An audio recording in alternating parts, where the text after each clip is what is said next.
Chapter 1. A Too Quick Rate of Change. In a long-distance country.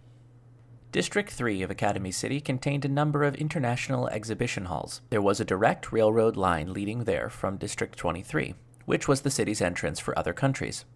There were plenty of facilities for foreigners in the district, and the grade of the hotels there was highest in all of Academy City. The guest facilities were placed so far from the airport-centric District 23, so the guests would not have to worry about the noise of the planes. There were always multiple events being held in District 3. There was a motor show containing the best of automobile tech, a robot show showing off pieces of pure mechanical engineering, and many others. These exhibitions were not just for fun. Their main purpose was to promote the latest tech from Academy City, technology that the board of directors had deemed an acceptable level to be used outside the city. These were placed on display, and the outside company that gave the best deal was chosen. Academy City did not look for them, they merely chose. And that company would pay them vast quantities for the tech. And on that day, there was one specific show being held. The various technologies on display were unmanned attack helicopters, the latest powered suits, an ultraviolet ray sniping device that was a high-output optical weapon that used a certain type of light wave to injure, kill, and even be used for aerial bombings. The event was being called the Interceptor Show, so nothing too dangerous could be on display. Fa! A deep breath was heard. It belonged to Yamikawa Aiho, who was removing the helmet of the powered suit that she was in, around the corner of the dome-shaped International Exhibition Hall. She usually wore an unfashionable jersey over her body that made her stand out and bother young men, but she looked oddly humorous wearing the bulky, powered suit. It's so hot. Why is demonstrating a powered suit so exhausting? Yamikawa looked fed up with what she was doing as she held the helmet in her arms and glanced at the woman in work clothes next to her. That woman was part of the powered suit development team, so she normally wore a white lab coat. Because of this, the work clothes looked as out of place on her as the clothes on children at the Shichigo-san festival. Don't worry, it isn't just you. The entire exhibition hall is oddly hot. On her lap, the woman engineer had a laptop with a card that looked like a thin cell phone stuck in the side. The screen on the laptop showed the details of the powered suit. That doesn't really make me feel any better. I didn't say it to make you feel better. By the way, why are there so many damn people at the show like this on a weekday? Isn't the exhibition hall over capacity? Today's a business day, so there really aren't that many people here. Tomorrow it's open to the public, so it'll be complete hell. That really doesn't make me feel any better. I didn't say it to make you feel better. Yomikawa was disheartened by the engineer's words and placed the helmet on the ground. The helmet was almost 50 centimeters wide. It looked like you could put it over the top of the drum-shaped robots that wandered around Academy City. The rest of the powered suit looked more like a slightly thicker version of a Western suit of armor, which led to the head looking huge. I think I'm just going to take the whole thing off. As she said this, Yomikawa began to slide out through the now helmetless neck of the suit. Inside the powered suit, she was wearing a black outfit similar to what Special Forces wore. She sat down, leaning against the motionless powered suit, and fanned her face with her hand. Really, why do we have to wear an armored outfit inside of these things? Can't you people make a special outfit for operating a powered suit that's a bit more breathable? Well, you should have gone along with the project head's suggestion that you come out of the powered suit in a sexy bikini. You would have gotten quite a round of applause from the press then. The monotonous voice the engineer said this in made it sound like she really didn't care. Yomikawa wiped the sweat off her face with a towel. By the way, why did that project head seem so excited while talking about having a woman present the suit? He has a thing for women doing things like that. The poor thing. And why did he think someone like me would do that? I'm about the most unrefined woman in Japan. Someone made a huge mistake choosing me. It must be tough being an anti-skill. You get stuck with more odd jobs than a member of the JSDF. We only get stuck with doing things like this when there's nothing else to do, so doing something like this really shows how peaceful things are. Yamikawa stopped speaking and looked around. All of the booths around her were displaying various tools used to kill people. Previously, all of the weapons displayed at these shows had a hint of having been created to stop a rampaging Esper while doing as little damage as possible. But this time, there was a tank, and next to it, a powerful weapon that could shoot straight through said tank and kill someone behind it. I can only think of one thing that could explain this sudden change in focus. Yamikawa glanced over at the laptop the engineer was using. Not only did it show the powered suit data from when Yamikawa had been doing the demonstration, but there was a small window showing a television broadcast. It was a news program, and the announcer was reading the current news. It is currently just before dawn in southern France, where a large-scale religious protest has broken out in the industrial city of Toulouse. People have filed up several kilometers of a road running alongside the river Garonne, which runs through the center of the city. The currently blocked traffic is having a major effect on the infrastructure of the city. The recorded footage showed the dark city lit by the fires of torches as a great number of people were marching around. Men and women could be seen holding banners with angry statements written in French, and youths were setting fire to Academy City posters. They were taking part in a protest. They weren't an out-of-control mob. Even so, the sight of tens of thousands of angry people marching was an intimidating one. Their actions are centered on an area where many Japanese car companies are located. This is presumably a demonstration against Academy City. About 80% of the French are said to be Roman Catholic, so the same thing is being seen in cities across the country. Even so, it could be easily worse. As Yamikawa watched the screen, the news from that morning played again. In the central German city of Dortmund, a bulldozer thought to have been stolen was plowed into a Roman Catholic church, and 9 priests inside were wounded. It is thought to have been in response to the series of protests being held, but so far no one has come forward claiming to be behind the crime. Fears that the conflicts between the Roman Catholic Church and Academy City will worsen are spreading. She had already seen this news, but it still bothered her.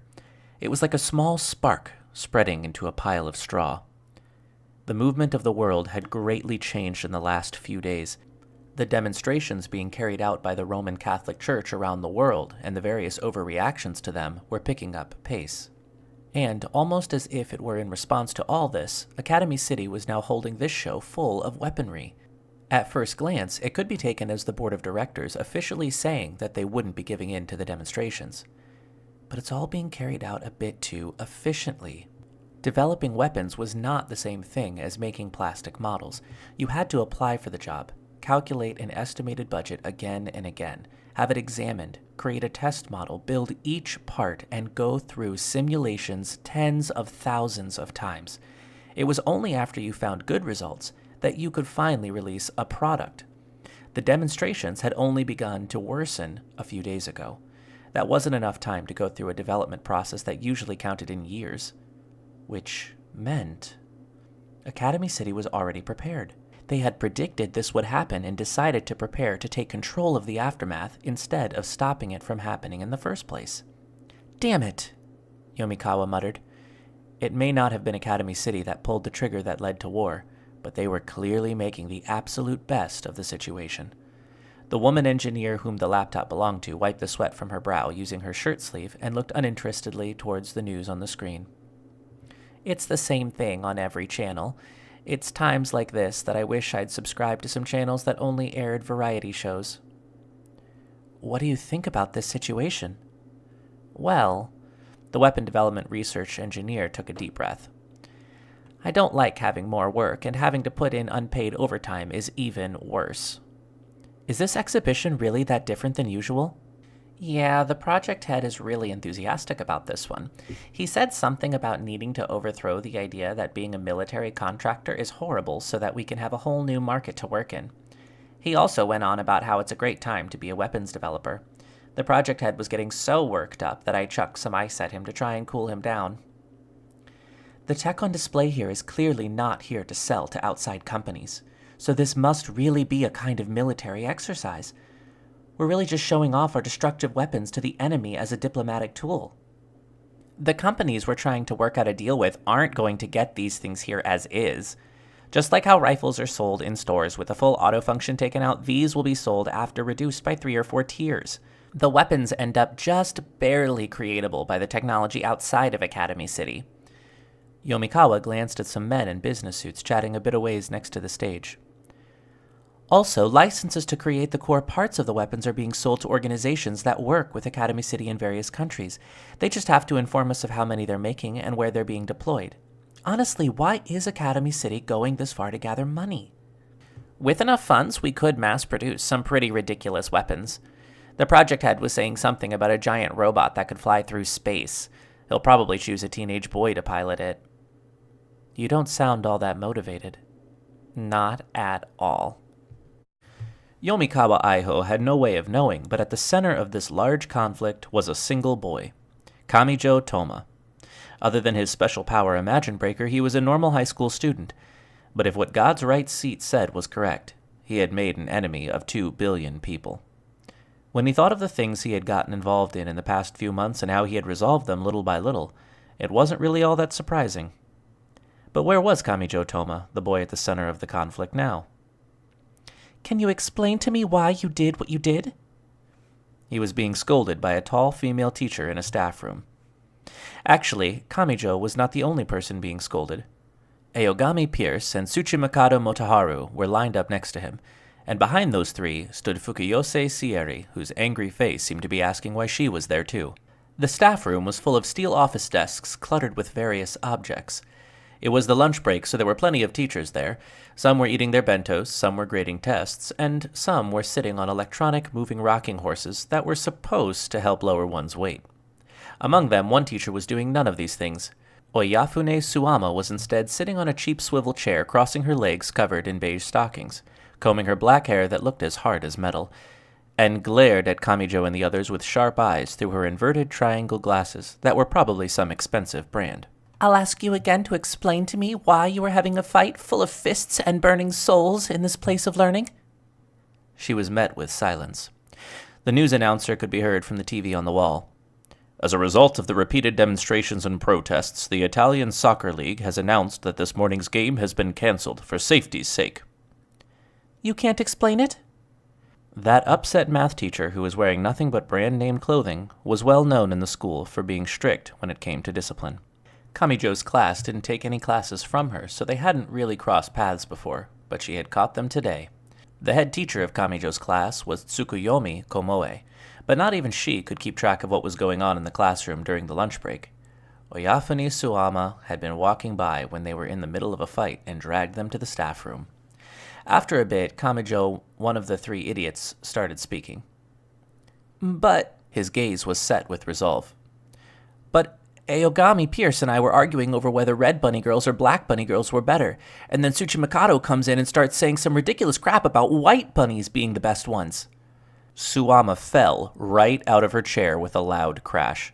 The loud noise shocked Kamijo, but it seemed his comment had shocked the teacher with the educator's glasses even more. The math teacher moved her gaze from the three idiots to Fukuyose Sierry standing behind them. Don't tell me you were taking part in this silly argument as well. I was just trying to get these idiots to shut up. Why did I have to be dragged down here along with them? The blood vessels on Fukuyose's temple bulged out as she yelled. When Oyafune had stepped into Kamijo's class, Fukuyose had been holding Tsuchimikado in a headlock, kicking Aogami Pierce to the ground and hitting Kamijo Toma with her hard forehead all at the same time. She had clearly been the biggest bully at the scene. Meanwhile, Tsuchimikado, who was wearing blue sunglasses, turned to both sides and cried out, "Nya! Hooray for DFC White Bunnies!" Aogami Pierce couldn't keep silent after hearing that. Why is it always flat chests with you? And you don't really like bunnies at all. You're just fine with anything, Loli. That's true, Aogami Pierce. Be it a bunny girl outfit, a gymnastics leotard, or a school swimsuit, when put on the wonder that is a lolly, the small distinctions between outfits are moot. So my argument is that lollies look good in whatever they wear. So a lolly bunny girl is the best bunny girl. You bastard! So you really weren't talking about bunny girls at all? The three idiots started rolling up their sleeves for a second round when Oyafune Suama, who was still lying on the ground wearing her glasses and a formal suit, pulled a whistle from her pocket. A high-pitched noise rang out, and Sayago-sensei, a gorilla-like educational guidance teacher, came lumbering towards them from the back of the staff room. In the end, Kamijo and the others were forced to do some weeding behind the gym. It was a damp area that the sun never really reached, but the weeds seemed to grow there quite well. One glance at the huge amount of green weeds, and he lost all motivation for the job. It felt like there was no need to make the area look nice because no one ever went there. But there was something else that kept his motivation down even more. Damn it, Tsuchimikado and Aogami Pierce have disappeared. Only 2 of the 4 ordered to do the weeding were standing out there, Kamijo and Fukuyose. As he looked at the area stretching out behind the gym, Kamijo's shoulders drooped. Beyond the thin gym wall, he would hear the energetic and happy voices of the volleyball team and the basketball team enjoying their afternoon activities. That only made the mental shackles of the harsh job seem even heavier. And yet, complaining about Tsuchimikado and Aogami Pierce disappearing wasn't going to get rid of those weeds. Kamijo got a wheelbarrow to transport the weeds to the dumping area and put on some work gloves. You know, it'll be past the time we're allowed to be in the school before we're done with this. We might as well weed at a leisurely pace until they kick us out. If only we could get a pyrokineticist to help out, we'd be done in no time, Kamijo further complained. Fukuyose complained about being punished along with the others as she pulled weeds up more efficiently than Kamijo. When Kamijo got tired of weeding after about 5 minutes, he tried striking up conversation with Fukuyose, who had been bent over working a bit away. "Hey, Fukuyose." "What?" Fukuyose must have been bored too, because she quickly joined the conversation. Kamijo spoke as he continued working. "The October midterms have been called off, but you're still spending all of your free time studying on your own. Why?" "Well, what kind of a question is that?" Fukuyose responded. "With no midterms, our second-term grades are going to be riding on the final exam, and the material on the exam is going to be twice what it would have been otherwise. That means we need to be working even harder." Kamijo was speechless. "And before you ask, I won't let you see my notes." Kamijo had been ecstatic that they weren't going to have midterms, so Fukuyose's indifferent attitude was like salt to the wound. Upon receiving this unexpected damage, Kamijo became contrary. "Huh. Academics aren't everything, you know." "You make it sound like I can't do anything except academics." "Oh, you can do other things?" "Of course I can," Fukuyose yelled from deep in her gut. "I may not look athletic, but I can throw a forkball. I don't really care about baseball, though." "Uh-huh." Kamijo let out a stupid noise. "You probably just learned it through a correspondence course, or know some way forkballs keep you healthy or something." It doesn't matter how I learned it. It only matters whether I can throw one or not. So quit looking at me like you don't believe me, and I'll show you." "Yeah, but we don't have a ball." Kamijo had said that out of surprise, but then Fukuyose Sierra pulled a large ball out of her shirt pocket. "You need to be more prepared." That ball says squeeze this ball 100 times a day to provide yourself with healthy A waves on it." Kamijo was just in complete shock, but Fukuyose didn't seem to mind. She seemed pretty fired up over this and was scraping her feet on the ground to smooth it out. They now had a ball, but they had no catcher's mitt. However, Kamijo didn't seem to have much of a choice, so he put on several layers of work gloves and squatted down a distance from Fukuyose like he'd seen catchers do. Kamijo spoke in a monotone, almost like he was sighing as he spoke. "Okay, go ahead, Fukuyose." "Okay, Kamijo, watch this. 150 kilometers per hour, strong, fast one, and don't fall down." 150 kph forkball?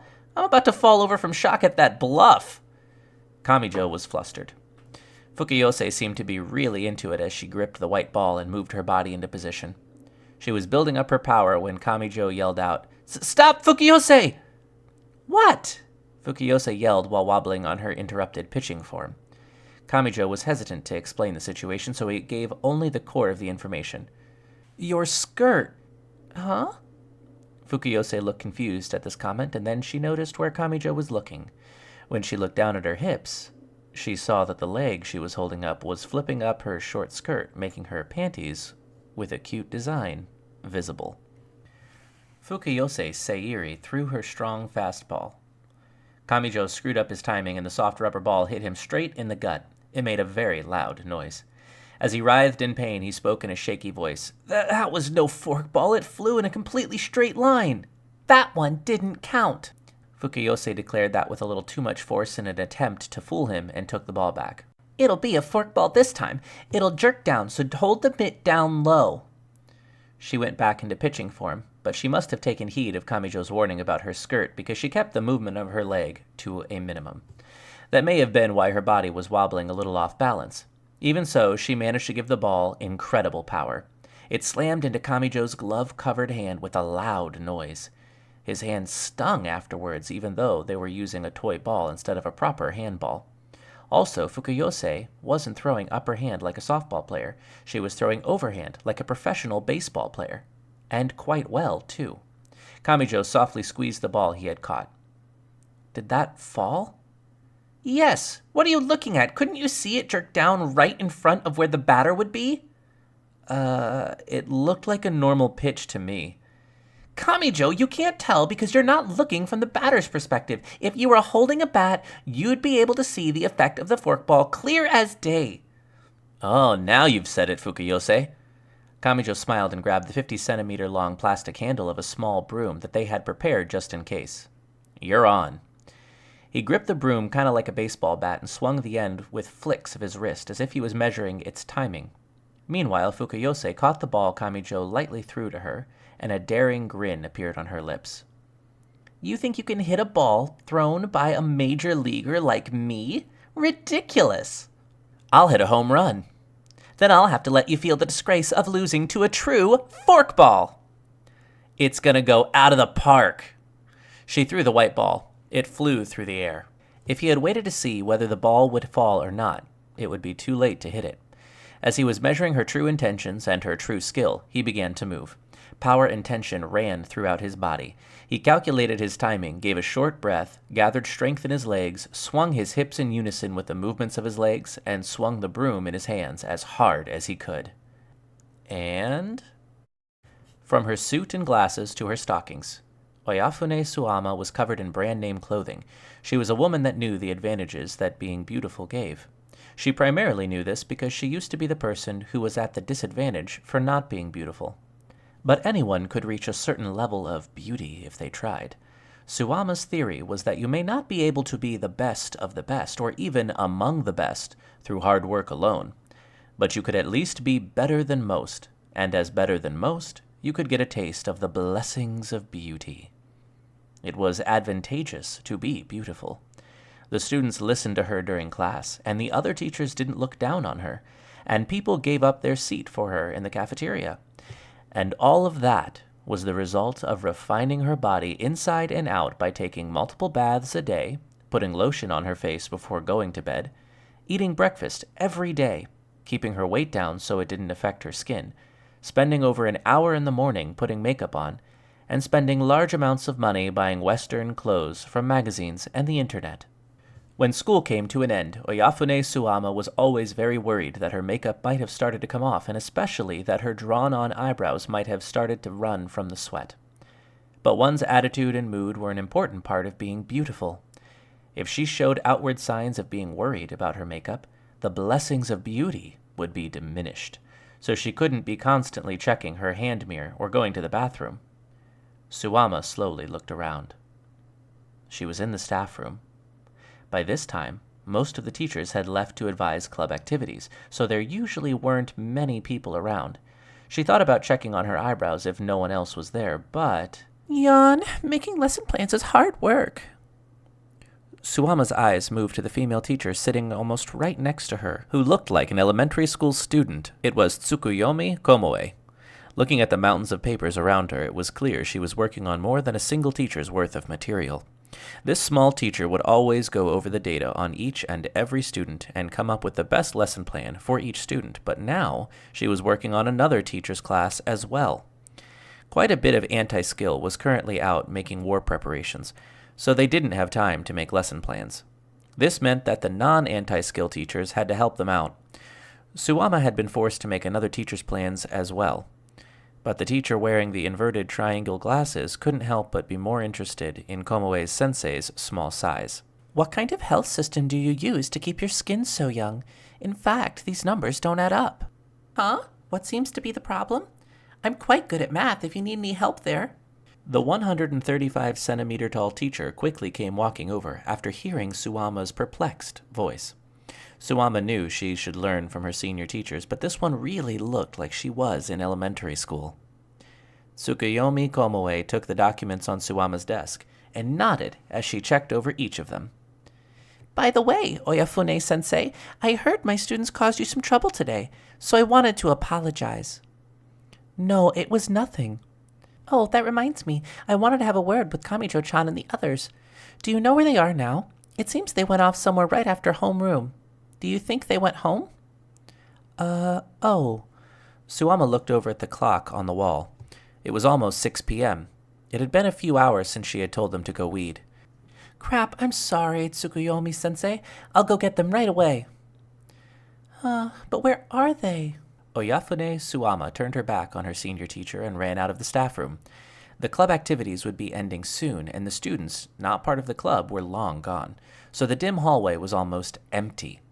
As she headed for the staff entrance, the emptiness made it feel even later than it was. No, delinquents who start fights in schools won't have stuck around this long. They're probably not out there weeding. They probably skipped out and left long ago. She had been intending to check on them after half an hour and then let them go after scolding them, so she was feeling guilty. However, they were being punished, so she couldn't exactly apologize. At that point, she reached the staff entrance, put on her fairly high-class pumps, and quickly headed behind the gym. What that math teacher saw there was... Hey! It's 13-9. Your forkball is pretty pathetic there. Kamijo held a short broom in his hands and swung it back and forth as he egged Fukuyuse on. "Shut up! Don't just ignore those 9 times you lost, and if I had a proper hardball, things would be different." Since they had introduced a new rule where the loser of each round had to spend 5 minutes weeding as hard as they could, Kamijo and Fukuyose had gotten so fired up they had forgotten that the work would be a lot easier if they just both worked on it together. While Kamijo was swinging the bat in a good mood, Fukuyose was gripping the white ball and her shoulders moved up and down as she panted for breath. She then checked the time on her phone. "There's only 13 minutes until we have to leave, but that's more than enough time to turn this around." "Hey, are your pitches actually dropping like they're supposed to?" "I already told you they were. They're forking like crazy. Why can't you see the ball jerk down suddenly right in front of you?" "Huh? It just looks like a parabolic arc to me." "Pay more attention!" Fukuyose yelled as loudly as she could and threw the ball. In response to the white ball roaring towards him, Kamijo began the motions for a full swing. A forkball. He finally reacted to Fukuyose's words and corrected the trajectory of the broom down slightly. But the path of the ball didn't change. It continued on straight. "Damn it, see? You're not doing it right." He tried to bring the trajectory of the bat back, but it was too late. The bat moved slightly upwards, but didn't quite make it to the path the white ball took. Even so, he could tell the handle of the broom made contact with the edge of the ball. "Gah!" Kamijo yelled, but he could feel in his wrists that he hadn't hit the ball solidly. The white ball grazed the broom handle, its trajectory changed slightly diagonally upwards, and it flew behind Kamijo. "Damn, I missed." There were no fouls in this game. If the ball hit the bat and went in front of him, Kamijo won. Anything else counted as Fukuyose's win. They decided between strikes and balls by sight. One annoying point was that the loser had to go retrieve the ball. And since the loser also had to weed for 5 minutes, going to retrieve a distant ball was a real pain in the ass. While still holding on the broom being used for a bat, Kamijo began thinking up a plan. Gah, it was 13-9, right? I guess I have 10 losses now. Maybe I should purposefully take forever retrieving the ball so we run out of time while I'm still ahead. But then he heard an odd noise from behind him. Kamijo had no idea what just happened, but just from seeing Fukuyose's shocked expression, he started going pale. "What's behind me?" he thought. Kamijo turned around. He saw inverted triangle glasses with grass and dirt stuck to them. Oyafune Suama was standing there, and she had clearly been hit straight in the face by the white ball. The ball would have hit Suama in the stomach, but Kamijo's bat had altered its trajectory enough for it to head straight for her face. Oyafune Suama took a long, deep breath, but her body was clearly trembling. By the time Kamijo started freaking out, it was too late. Suama came rushing towards Kamijo, and her fist swung down on him. Kamijo bowed down in apology without noticing what she was doing and miraculously managed to avoid her fist.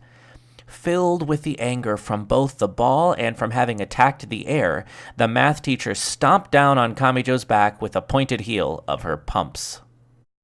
Oyafune Suama rushed back to the staff room.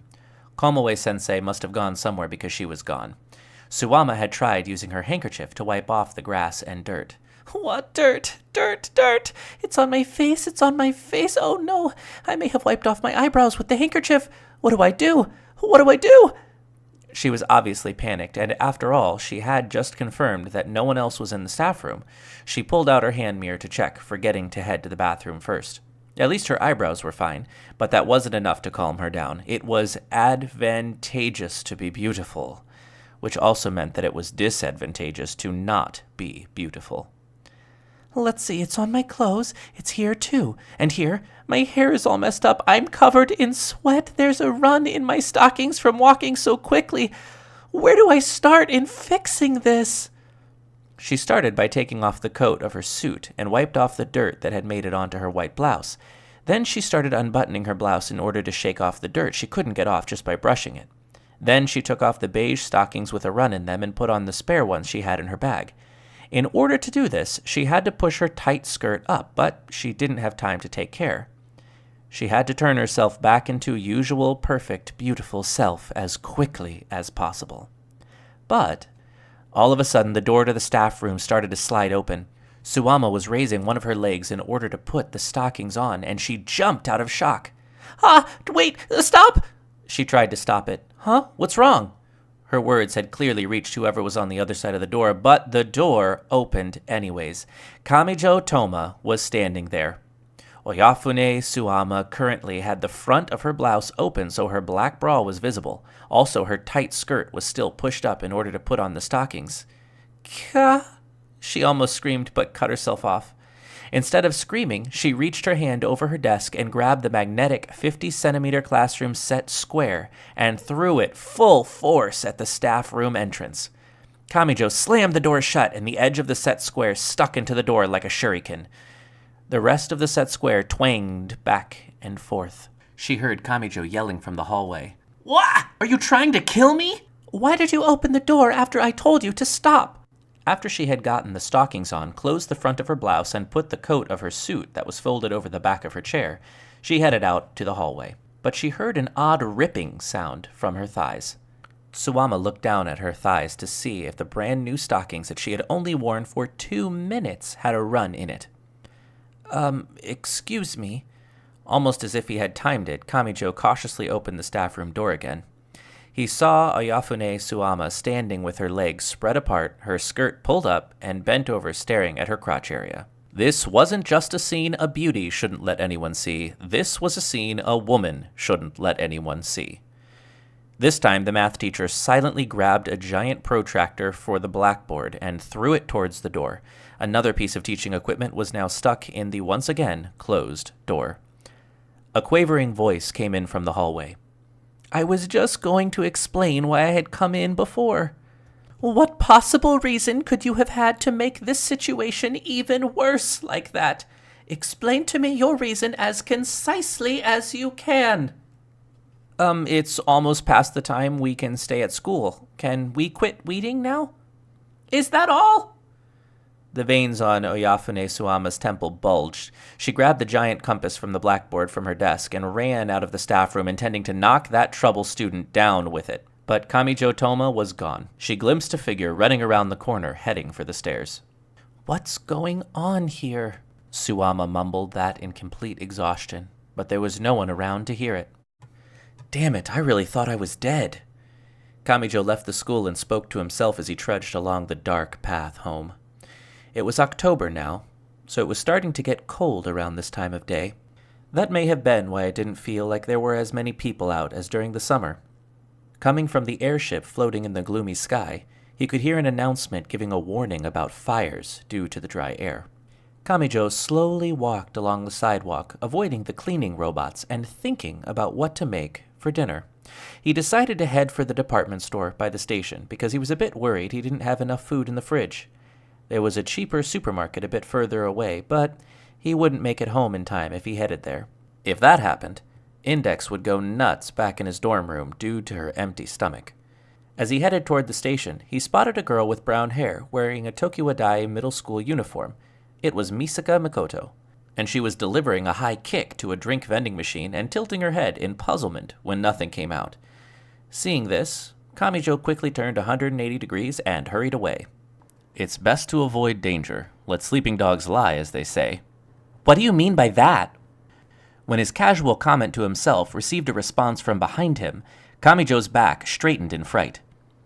He ever so cautiously turned another 180 degrees and saw Misaka Makoto standing there with a puzzled look on her face.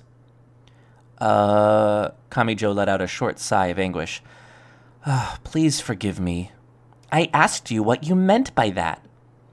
I'm just so exhausted from the weeding and all the other things that have happened today, so please, forgive me and don't give me any more trouble. Again, what did you mean by that? Mikoto grabbed the nape of Kamijo's neck, who tried to run away at Mach speed, and yelled so close to his ear that he thought she was going to bite his ear right off. Why must you cut our conversation short every chance you get? You haven't even responded to the email I sent you yet. Let me see your phone for a second. Email? You sent me an email? Yes, I did. Kamijo thought about it for a second, took out his phone, opened his inbox to show it to Makoto, and cocked his head to the side in puzzlement. You did? I'm telling you I did. What, there's nothing in your inbox? Don't tell me it's treating my address as spam. Makoto was shocked at first about her email, but then she stumbled upon a further truth. She reached and grabbed Kamijo's hand to keep him from hitting any more buttons, and stared at a certain name in his received mail folder. Why do you have my mother's address in your phone? Huh? Come to think of it, I did run into Misaka Masuzu when she was drunk the other day. Mikoto wrinkled her brow and started manipulating Kamijo's phone with her thumb. She was calling Masuzu. Hey, wait! His phone didn't have speakerphone option, so the phone's volume was fairly high. Due to this and the fact that he wasn't very far from Mikoto, he could hear the phone ringing on the other end. Yes, Mother? I need to ask you about something. Huh, my display must be screwed up. It wasn't showing your number, Mikoto-chan. Masuzu sounded confused. From what Kamijo could hear of Makoto and Masuzu's conversation, Makoto was asking for a detailed explanation of how Masuzu's number ended up in Kamijo's phone. Masuzu's answer started slowly. I think I met that boy in Academy City one night, but I was drunk, so I don't really remember the details. I have no idea when my number could have ended up in his phone, though. I see. Makoto nodded slightly and hung up. She smiled and elegantly returned the phone to Kamijo. What the hell were you doing with my mother while she was drunk? Ha! What kind of crazy deduction is that? And I'm pretty damn sure your mother remembers everything that happened that night. That laugh at the end really made it sound like she was lying. This was something someone should be able to think through pretty easily, but Makoto must have thought that this was a crisis that could destroy her family, because her face turned bright red as she lost her cool. Let's change the subject. Kamijo decided to steer the conversation elsewhere. Look, I have to wash the rice for dinner when I get back to the dorm, and surely it's getting close to curfew at your dorm. The sun is already setting. What? Curfew? That's so easy to get around. Kamijo wanted to bury his head in his hands at how quickly Makoto gave that response. She must have been completely unaware of his state of mind, but at least he had managed to change the subject. But it's true, they've been getting stricter about checking. Maybe it's because of how busy everything's been lately. Even the people who never read the newspapers are busy checking the news on their cell phones, TVs, and checking internet news sites. Yeah, but I guess anyone would be worried with what's happened. Makoto was most likely referring to what happened on September 30th. That event had been the trigger that started an invisible war. That event, where the gate to Academy City was destroyed, residents all over the city, regardless of whether they were teachers or students, were attacked. The functioning of anti-skill and judgment, the keepers of the public order, was completely halted, and a 100-meter radius crater of destruction was created in the cityscape. All of that not happened due to a single person. It had been the result of multiple organizations and their ideas crossing paths. Even Kamijo, who had been in the middle of it all, didn't know the whole story. In fact, he doubted there was any one person that understood the entirety of the situation. And if someone in the middle of it all felt that way, someone who only got wrapped up in it like Makoto would know very little. Maybe because she wasn't at the center of it, she felt like she could investigate it from a safe distance. And surely Makoto didn't completely buy the official story that the attack was carried out by an esper scientifically developed in secret by a foreign religious group. Mikoto removed her gaze from Kamijo's face and looked off into the distance. About 500 meters from where they stood was the area destroyed by the appearance of a certain archangel. Kamijo thought Mikoto might have been recalling the incident on September 30th, but it actually looked more like she was staring up at an airship floating in the gloomy sky. The news was playing on the large screen on the side of the airship. So far, the large-scale demonstrations and protests held by members of the Roman Catholic Church were only occurring within Europe, but now they have begun within America as well. The announcer's voice was calm. Currently, they are only occurring in West Coast cities such as San Francisco and Los Angeles, but they are expected to spread throughout America before long. Some footage started playing. It was most likely from LA. It would have been late at night there, but it was midday in the recorded footage. Damn it, it's spreading pretty quickly. Kamijo's face held the expression of someone looking at a horrible wound. Just like shortly after the start of a marathon, one side of a 3-lane highway was completely filled with people. They were burning Academy City's posters they had made and were ripping Academy City banners to shreds. They were filling up major roads for hours at a time in order to get across how mad they were. They weren't just letting their anger take over and go throughout the city destroying things. But it still wasn't safe. Some fights must have broken out. The footage showed a man who had blood streaming from his head leaning against an ambulance. A nun with dark bruises across her face was supporting a priest who couldn't stand up on his own when screaming for help. All of the people there were just normal people. None of them looked like they had any connection to the world of espers and magicians. It was true that the people taking part in the demonstrations were technically a part of that world by being believers in the Roman Catholic Church. They wore crosses around their necks, and they could probably recite portions of the Bible. But it was hard to imagine that they could have any connection with the depths of the Roman Catholic Church, or know about people like Vento of the Front. They went to school, and they went to work. On the weekends, they would laze around the house and have cookouts in their large backyards. They were normal, everyday people. What's going on? Makoto muttered this as she stared at the screen on the airship. I don't know what happened on September 30th, but this isn't what I wanted. Even if they say the incident was what triggered this, Academy City is still completely peaceful. Why are these people fighting and injuring each other over this? It's not right for the person truly behind this to stay hidden while other people suffer. Kamijo listened to Makoto's words in silence. The person behind it.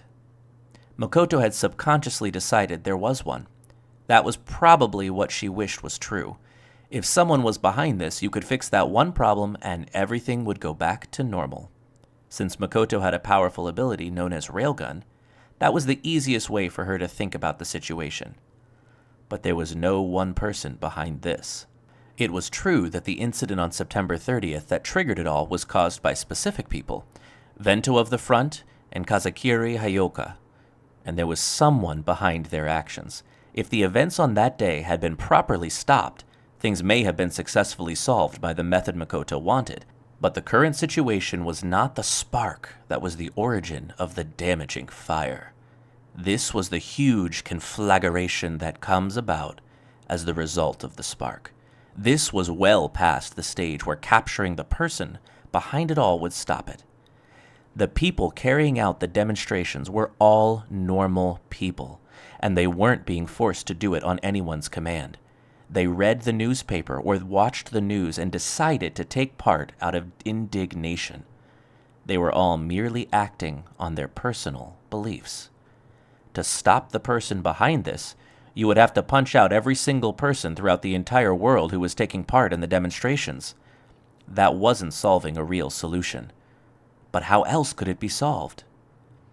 What's going on?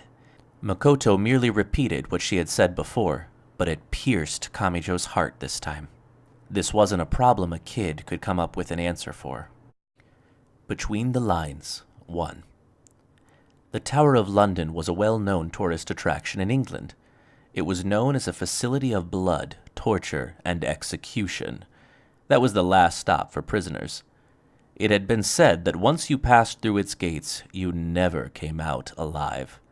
but it was currently open to the public, and just for £14, less than it cost to enjoy an afternoon tea in a restaurant, anyone could just go in and look around. It wasn't just the historical execution devices that were on display. You could also see other treasures of the royal family. But at the same time, there was a huge blind spot where the facility was still used for its original purpose. Much like a deep shadow brought about by a bright light, one could get close to the Tower of London as a sightseer, but there was still a labyrinthine blind spot. Prisoners were still kept there, and they were tortured or executed without hesitation as needed. The Tower of London was well known for its executions, and that dark purpose was still being carried out to this day. If one entered through the normal entrance, those shadowy portions were completely unreachable. If one entered through the secret entrance, one could not escape the shadowy portions. This place is as gloomy as ever. Style Magnus mumbled that as he exhaled the smoke from his cigarette. Unlike the areas open for sightseeing, areas actually used had cramped, dark passageways. The clutter of stones making up the walls were stained black by the soot of the lamps, and the flicker of the flames made the stains look like they were moving. There must not have been much to keep the moisture out, because the top of the floor was covered in a cold dew. The girl walking next to Style started speaking.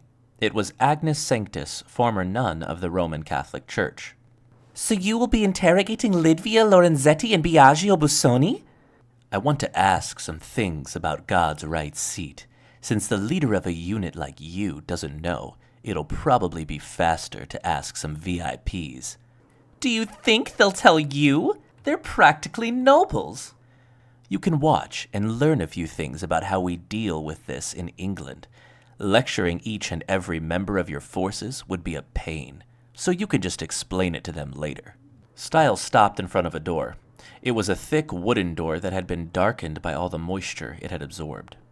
He opened the door without knocking, and there was a small room on the other side. It was a square room with only 3 meters on each side. This room was only for interrogation, so it didn't have the tools of torture one associated with the Inquisition. What was in it was a table directly bolted to the floor and a pair of 2-person chairs similarly secured to the floor. There was limited cushioning on the chair on the right side of the table. On the other hand, the chair on the left side was nothing but bare wood, and the armrests had belts and metal fixtures to confine a person's arms. The 2-person seat on the left had 2 people restrained in it.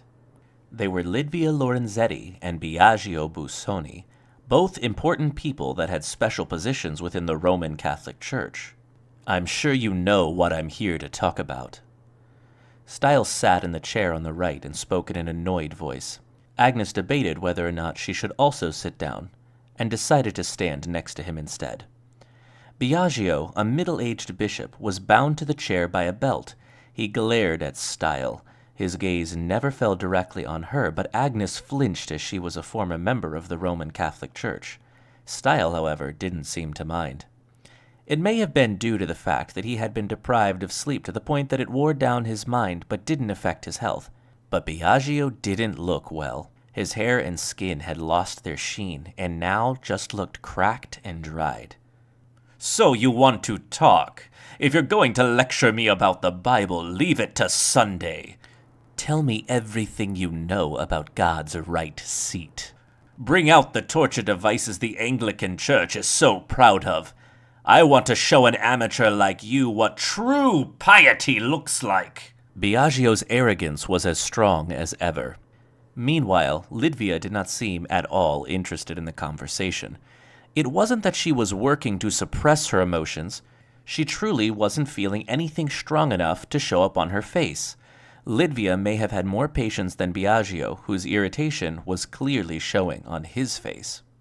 This was exactly what Agnes had expected, and she knew this could take a while. Don't look down on Necessarius. Biagio was not the only arrogant one. Style Magnus slowly exhaled cigarette smoke and smiled shockingly cruelly. We don't particularly care if you end up dying from the torture. Necessarius has ways of getting information out of a corpse's brain, although that's more a question of the level of defenses and the level of damage. Even Agnes felt a chill go down her spine as she heard that. He must have understood that Style was not bluffing, because Biagio gave an annoyed look. Also, Lidvia finally seemed to take an interest as she moved her eyes to look at Style. Style started speaking in an irritated tone that sounded like a person about to begin a job they weren't looking forward to. What you call torture and what we call torture are two very different things. Propagate ridiculous ideas like that, and you'll find that peace and death won't cut it here. I don't care if you resist, but you will just die in vain. There were a few seconds of silence. Biagio continued to stare at Style, and Lidvia began to speak. We don't care about trivial things like that either. She made eye contact with Style as she spoke. But there is one thing I would like to know. What is the situation outside? Style looked puzzled at that question, but he remembered. Come to think of it, there was a report about that. Lidvia Lorenzetti was an oddity even within the Roman Catholic Church. She would reach her hand out to people society had abandoned. To her, being imprisoned in the Tower of London without being able to hear what was going on outside made her worry as a protector. Her primary concern was the chaos spreading throughout the world. After remembering, a smirk grew on Style's lips. I'm sure you can make some guesses about what's going on. Lidvia's expression faltered slightly. Of course, the first to fall victim to the riots and chaos were the very kinds of people she reached out to. Huh. On the other hand, Biagio Busoni was much more of an elitist who believed the clergy were superior to all others. He was more interested in the effects and results of the chaos rather than the damages it had caused. Lidvia stared at Styles' face and spoke. In exchange for my cooperation, I request the release of all of my comrades who are imprisoned here. I want them released so they can help as much as they can to stop this chaos and provide shelter for the weak people caught up in it. It was Biagio, not Style, who reacted to that. Lidvia was completely composed while Biagio made no attempt to hide his irritation. He clicked his tongue so hard it sounded like he was spitting. Meanwhile, Style had no reaction at all. Do you really think we'll go along with that? I'll make you. How? After Style asked his question, Lidvia stopped breathing for a short time. Then her smooth lips began to move even as she was bound to the chair. San Pietro elude le trappole del impiatore e del mago. Saint Peter escapes the clutches of the emperor and the magician. Style looked puzzled at her words. They had taken all spiritual items and amulets from her. She shouldn't be able to perform any real magic by chanting a spell here. A light shined, not from Lidvia Lorenzetti, but from Styles' side. Specifically, it came from the Roman Catholic cross hanging from Agnes's neck. Cha! Before Style could react, a beam of light flew across the room. The beam of light stretched out towards Lidvia like a stake and destroyed the belt and metal fixtures binding her right arm to the chair. Lidvia grabbed a sharp piece of broken metal and reached out towards Style. Their arms crossed with a crash that sounded like a gunshot. Style and Lidvia were silent. Style had a sharp piece of metal at his throat. Lidvia had the corner of a rune card at her throat. Lidvia! After recovering from her shock, Agnes hurriedly grabbed the lotus wand that was leaning against the wall, but Style used his other hand to motion Agnes away as he glared at Lidvia. The magician was clearly enjoying himself. It was like he was saying this was how an interrogation was supposed to be. Did you really think you could take my life so easily? If you won't release the needed number of people, I have no other choice. Lidvia spoke with an unconcerned voice. I demand you release Oriana Thompson so that she can guide those who would have been swallowed up by the riots. Why don't you think again about whether you're in any position to make demands? Styles' voice did not waver. Oriana was the skilled courier that had been teamed up with Lidvia. That courier knows about the situation of the world, and she came forward with a deal for her leader Lidvia Lorenzetti to be able to protect the weak. The Anglican Church made a deal where she temporarily cooperates with us. If you want to release her from that, I don't think she would agree to it herself. Lidvia and Oriana had had the same idea. Oriana acted faster. She remained silent as Style continued to speak. Don't waste what she has done. This situation has been brought about by the Roman Catholic Church. No, by God's right seat. So if they're defeated, the situation might be able to be resolved, right? Lidvia did not respond. Biagio clicked his tongue and looked away as if to say this were ridiculous. After a deep, long silence, she slowly opened her mouth. What do you want? Necessarius's goal is clear. Style seemed bored as he spoke. You want to save the lost lambs that have been swallowed up in the overwhelming power that is magic. Our goal is the same as it has always been. Lidvia glared at Style, but he did not flinch. Whatever it was that Lidvia had observed about Style, she finally sighed and relaxed. I have never directly met them, but I have had opportunities to hear bits of information about them. Lidvia Lorenzetti's words resounded throughout the dark interrogation room. Agnes finally sat down next to Style and spread out a piece of parchment to record what she had said. And from what I've heard, it seems God's right seat is...